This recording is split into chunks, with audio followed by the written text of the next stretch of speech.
నమస్తే సార్. ఏంటి సార్ కూటమి ప్రభుత్వం ఏడాది కాల పాలనలో వాళ్ళు ఏవైతే హామీలు ఇచ్చారో అవన్నీ నెరవేర్చాం, అన్నీ అయిపోయాయి. మహిళలకు ఇవ్వాల్సిన 1500 రూపాయలు మాత్రమే బాకీ అనేది ఉంది. అది ఇవ్వాలంటే రాష్ట్రాన్ని అమ్మేయాలి అనేసి అచ్చెన్నాయుడు గారు మాట్లాడారు ఆన్ ద స్టేజ్. అంటే బిఫోర్ ఎలక్షన్స్ వీళ్ళు ఏవైతే హామీ ఇచ్చారో మహిళలు ఎంతమంది ఉంటే అంతమందికి ఇస్తామని చాలా స్ట్రాంగ్గా ఒక నమ్మకంతో చెప్పారు. ఆ నమ్మకం వీళ్ళల్లో ఎందుకు లేదు? ఇప్పుడు అసలుకి రాష్ట్రాన్ని అమ్మేయాలని ఒక వెక్కిలితనంగా ఆయన మాట్లాడిన మాటలు ఎలా చూడొచ్చు? చంద్రబాబు నాయుడు ఎప్పుడు అబద్ధపు హామీలు ఇచ్చే అధికారంలోకి వస్తాడు. అధికారంలోకి వచ్చిన తర్వాత కూర్చు అంటాడు. ఇప్పుడు కాదు, 1995 నుంచి రోసయ్య గారు చెప్తానే ఉన్నారు. ఆ తర్వాత 2004లో రుణమాఫీ చేస్తా అని ఎగ్గొట్టాడు.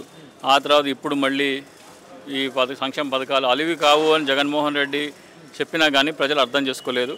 వాస్తవానికి ప్రజలు కూడా అంత ఏమీ కూటమి ప్రభుత్వానికి ఓటే లేదు, అంత ఈవీఎంల మాయ వల్ల అధికారంలోకి వచ్చారు వాళ్ళు. సో అంత డబ్బు సాధ్యం కాదని జగన్మోహన్ రెడ్డి గారు చెప్పారు. లేదు నేను సంపద సృష్టిస్తా అని చెప్పి నమ్మబలికి ఈ రోజున డబ్బులు లేవని చేతులు ఎత్తడం చంద్రబాబు నాయుడుకి అలవాటే.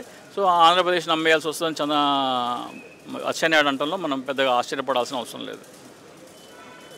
మిథున్ రెడ్డి గారి అరెస్ట్ని ఏ విధంగా చూడొచ్చు? అంటే అక్రమ అరెస్ట్ జరిగిందని వైసీపీ వాళ్ళు చెప్పుకుంటూ వస్తున్నారు, లేదు లిక్కర్ స్కామ్ జరిగిందని కూటమి నేతలు చెప్పుకుంటూ వస్తున్నారు. ఏంటి వాస్తవాలు ఏంటి అసలు ఈ కేసు?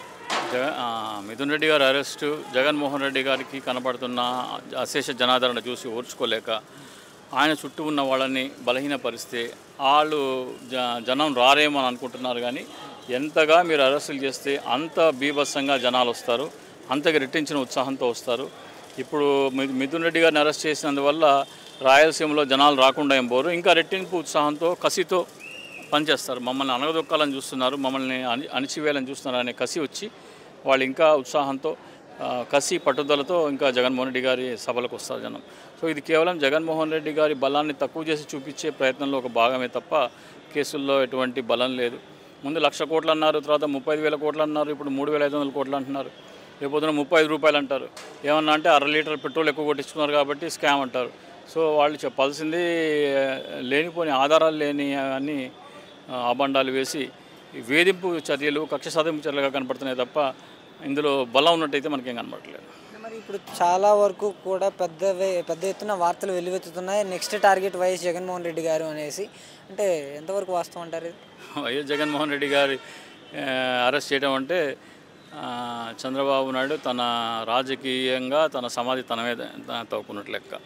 ఇక్కడ చంద్రబాబు నాయుడిని అరెస్ట్ చేసి నంద్యాల నుంచి తీసుకొస్తే ఎంతమంది జనం రోడ్డు మీదకి వచ్చారో మనం చూసాం.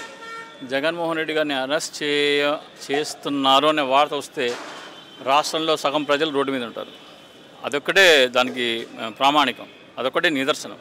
కాబట్టి అటువంటి ప్రయత్నం చేస్తాడని చెప్పేసి నేనైతే అనుకోవట్లేదు.